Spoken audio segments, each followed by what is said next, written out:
శ్రీకాకుళం జిల్లా అరసవెల్లి సూర్యనారాయణ దేవస్థానానికి 11 కిలోమీటర్ల సమీపంలో ఉన్న గనగలవనపేట బీచ్ నాగావళి ఒడ్డునైతే మనం ఉన్నాము. అదే సముద్రం నాగావళి నది కలిసేది ఇక్కడే. బలరాముడు ప్రతిష్ఠించిన 5 పంచలింగాలు కూడా ఈ నాగావళి ఒడ్డంటే ఉన్నాయి.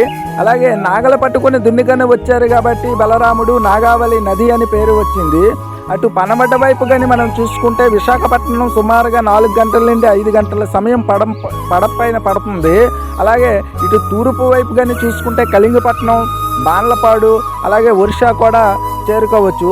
ఇక్కడ చాలామంది మత్స్యకారులు చాలా సంవత్సరాల నుండి ఇబ్బందులు పడుతున్నారు. ఎందుచేతనంటే నాగావళి నది ఉప్పొంగేటప్పుడు రకరకాలుగా ఇక్కడ ప్రవహిస్తుంది. కావున ఇక్కడ మత్స్యకారులు చాలా ఇబ్బందులు పడుతున్నారు. మత్స్యకారులు కష్ట సుఖాలు, అలాగే ఇక్కడ జరిగే వాతావరణాలు కూడా ప్రతిదీ కూడా ఈ వీడియో షూట్ చేశాను. ప్రతి ఒక్కరు కూడా ఈ వీడియో ఫాలోయింగ్ చేస్తారని మనస్ఫూర్తిగా వేడుకుంటున్నాం. రండి వీడియోలోకి వెళ్దాం. సముద్రం అండ్ నాగావళి నది, అలాగే బండమూల, ఇంకా అవతలకి వెళ్తే గడ్డ కూడా ఉంటుంది. గడ్డ చెరువులు చూపిస్తాను రండి. మన అలా చూసుకుంటే బండ, అదే సముద్రం. ఈ వాటర్ కానీ టేస్ట్ చేస్తే సప్పగానే ఉంటుంది. అలాగే నదిలో వాటర్ కూడా సప్పగా ఉంటుంది. పూర్తిగా సాల్ట్ గా ఉండేది మాత్రం సముద్రంలో వాటర్ ఉంటుంది. ఈ గడ్డ మాత్రం ఇంచుమించుగా 10 కిలోమీటర్ల వరకు కూడా ఈ గడ్డ ఆ పొడవు ఉంటుంది.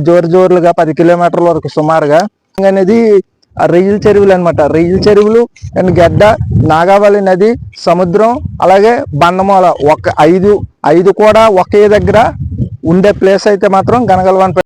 చూడండి, తెల్ల పురుగులు మనం వెల్లుల్లిపాయ ఓడిస్తాం కదా, మీడియం సైజు వెల్లుల్లిపాయ దానిలా ఉంటుంది. మనం ఎప్పుడైనా బీచ్కి వచ్చేటప్పుడు మాత్రం దానిపైన కాలు పెట్టేవద్దు. అయితే పూర్వం కవ్వాళ్ళు ఎండేసేవారు, కానీ ఇప్పుడైతే కవ్వాలకి ఆ పరిస్థితి పట్టలేదు. రాళ్ళు తేలితాయి, పిడకలు ములుగుతాయి అని అంటారు కదా, ఉదాహరణకి ఇదే. అదే కవ్వాళ్ళకి మాత్రం బాస్కెట్ 2500 నుండి 3000, 3500 వరకు ఉండేవి గత సంవత్సరం, అంతకు ముందు సంవత్సరం. అది ఇప్పుడు ఏంటంటే ఇప్పుడు ఆ కవ్వాలు అనేవి ఇప్పుడు ప్రస్తుతానికి పడట్లేదు. చిన్న కార్లు, అలాగే చిన్న మరీ పూర్తిగా చిన్న కవ్వాలు అనేది ఈ దెబ్బలపైన వెండేస్తున్నారు ప్రస్తుతానికి. ఇసుక దెబ్బలపైన, నెత్తాళ్ళు అనేది మాత్రం ఇసుక దెబ్బలపైన వెండేయరు. మిగతా ఆ కోల్ ఫార్లకి ఎక్కువగా ట్రాన్స్పోర్ట్ అవుతాయి అన్నమాట.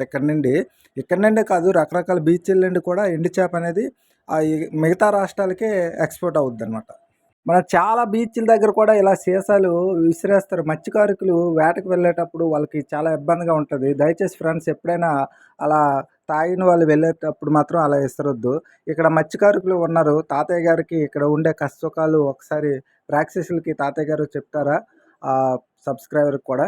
ఏటి బాబు, రాత్రి 2 గంటలకు వలకి వెళ్తాం, తెల్లారు 6, 9 అవుద్ది. వచ్చేసరికి 200, 250, 300 దొరుకుతుంది బాబు. మరి మా పట్టుకూళ్ళు నింపుకోవాలనుకుంటే తప్పదు, మరి వేటకి వెళ్ళాలి. మేము వేరే వృత్తి చేయడానికంటే అవదు. మా వల్లు, ఆస్తులు, తాళ్ళు, తెప్పలు అన్ని అక్కడ ఉన్న తర్వాత మేము ఎక్కడికి వెళ్ళాం కదా బాబు. అది లక్ష్మీవరం పాడైతే వల్లు, తాళ్ళు ఇలా కట్టుకుంటాము. మిగతా టైంలో మాత్రం వేటకు వెళ్తాం బాబు. అది పరిస్థితి. మరి మాకు గవర్నమెంట్ ఇచ్చే పెన్షన్ అయితే సరిపోదు బాబు.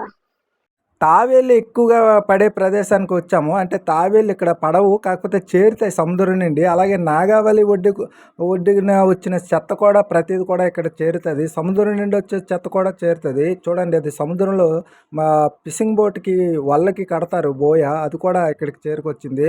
అలాగే తావేళ్ళు చూస్తే తావేళ్ళు కూడా ఇక్కడ ఎక్కువగా చేరుతాయి. మే, జూన్ నెలలో మాత్రం ఇక్కడ ఫిషింగ్ వేటకం అనేది వెళ్ళరు, నిషేధించింది గవర్నమెంట్. శ్రీరామ్, అదే జై శ్రీరామ్. మీ అనుభవం చెప్పండి. ఇక్కడ ఏంటి, ఇక్కడ పొజిషన్ ఏంటి? ఇక్కడ పొజిషన్ అంటే వేటకు అనేది మత్స్యకారులకి చాలా ఇబ్బందికరంగా ఉంది. గత 5 సంవత్సరాల క్రితం బాగానే ఉండేది. ఇప్పుడు ఈ నదిలో ఇసుక తవ్వడం కారణం వల్ల ఆ ఇసుక మెట్ట అనేది ఈ నాగావళి నది తీరంలోని సముద్రంకి నాగావళి తీరానికి పారే కాలువ మధ్యలోని మెట్టేసేయడం వల్ల కెరటాల పోటీ ఎక్కువగా రావడం, తర్వాత మాకు మత్స్యకారులు వేటకి వెళ్ళేటప్పుడు చాలా ఇబ్బంది ఉండడం, వాతావరణం బాగోలేనప్పుడు చాలా కెరటాలు ఎక్కువగా ఉండడం వల్ల మేము వేటకి వెళ్ళకపోవడం ఆర్థికంగా చాలా ఇబ్బందిగా వస్తుంది. ఈ విషయం పైనే మేము చాలా సార్లు ప్రభుత్వానికి కూడా తెలియపరిచాం. వాళ్ళు వచ్చారు, ఎంక్వైరీ చేశారు, జట్టి అన్నారు, అదన్నారు, ఇదన్నారు. ప్రస్తుతం మాకు ఏటైతే సదుపాయం చేయలేదు. ఇప్పుడు ఇలాగా న్యూస్ ఛానల్ కూడా చాలా వచ్చి చేయలేదు. ఇప్పుడు మా గ్రామస్తులు కుమార్ గారు ముందుకొచ్చి ఇలా యూట్యూబ్ చేస్తూ మా ఈ తీర ప్రాంత కోతకు గురైన మా రేవును, తర్వాత ఈ నాగావళి ఒడ్డు తీర నివసిస్తున్న సుమారు ఒక 200 కుటుంబాలు జీవనోపాధి గత 2 సంవత్సరాలుగా చాలా ఇబ్బందికరంగా మారిపోవడం వల్ల వలసలు వెళ్ళిపోవడము, అక్కడ వాళ్ళు ముందు బానిసలై చనిపోవడం కూడా జరుగుతుంది. మా యూట్యూబర్ కుమార్ ద్వారాగానే సరే మీరు ఇది చాలా వరకు తీసుకెళ్లి ప్రభుత్వాలు సహకరించేట్టుగా చేస్తారనేసి మేము చాలా ఆలోచిస్తున్నాం. అదే ఫ్రెండ్స్, నచ్చినంత వరకు అందరూ కూడా ఈ యొక్క వీడియో ఫార్వర్డ్ చేసి పెద్ద వాళ్ళకు కూడా వెళ్ళేటట్టు చేయాలి. అది మీ యొక్క చేతుల్లో ఉంది కాబట్టి ఈ యొక్క వీడియో ఫార్వర్డ్ చేసి ఈ యొక్క వీడియో కూడా హైలైట్ చేసి ఈ యొక్క గనగలవన్పేట, శ్రీకాకుళం జిల్లా గనగలవన్పేట బీచ్ అనేది చాలా ఇంపార్టెంట్ స్టోరేజ్ పరంగా కానీ వేటకి వెళ్ళడానికి కానీ. ఇక్కడ మత్స్యకారులు కూడా చాలా మంది గుజరాత్ వేటకి వెళ్ళిపోతుంటారు. అయితే వేటకంటే అక్కడ 1 సంవత్సరం వరకు చేస్తారు. అయితే అదే జట్టు ఇక్కడ ఉంటే ఇప్పుడు గుజరాత్లో సుమారుగా 108 ఫోర్ట్లు ఉన్నాయి. ఆంధ్రప్రదేశ్ విషయాలకు వస్తే విశాఖపట్నం, కాకినాడ తప్ప ఇంకెక్కడ ఫోర్ట్ లేదు. అలాగే మచిలీపట్నం ఫోర్ట్ అన్నారు లేదు, బాన్లపాడు ఫోర్ట్ అన్నారు లేదు, కలింగపట్నం ఫోర్ట్ అన్నారు లేదు.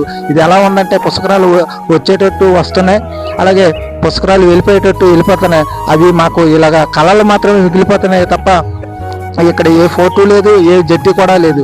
ప్రస్తుతానికైతే ఇక్కడ ఉండే పరిస్థితి అయితే ఇది. గవర్నమెంట్ నుండి కొన్ని లక్షల రూపాయలు ఖర్చు పెట్టి బిల్డింగ్లు, ప్లాట్ఫామ్లు కట్టారు ఫ్రెండ్స్. అయితే వచ్చే ఈ వర్షాకాలానికి ఈ ప్లాట్ఫామ్ కానీ, బిల్డింగ్లు కానీ ఏ ఒకటి కూడా ఉండవు ప్రభుత్వం నుండి సహాయం లేకపోతే. మా వీడియో మీకు నచ్చినట్టుంటే లైక్స్ అండ్ కామెంట్, సబ్స్క్రైబ్ కూడా చేయగలరు. జై శ్రీరామ్. సర్వే జన సుఖనో భవంతు.